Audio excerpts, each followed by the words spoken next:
Professor Abacha Gwarzo paid a courtesy visit to SafeGate Microfinance Bank, Lagos State. On his arrival, he was received by the board members of the bank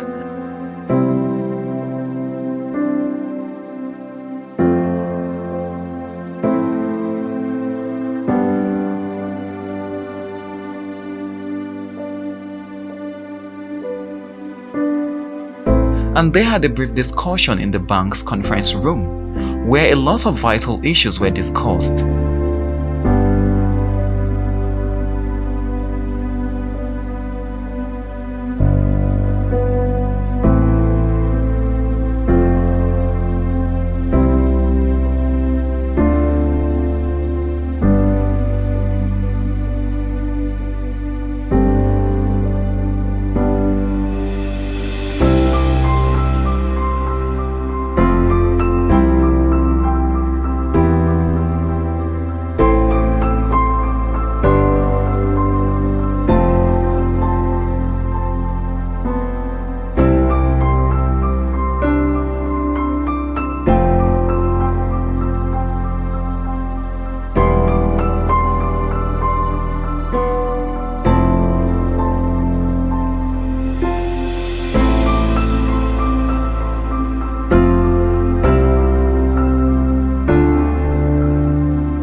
Presented by MAAUN Press.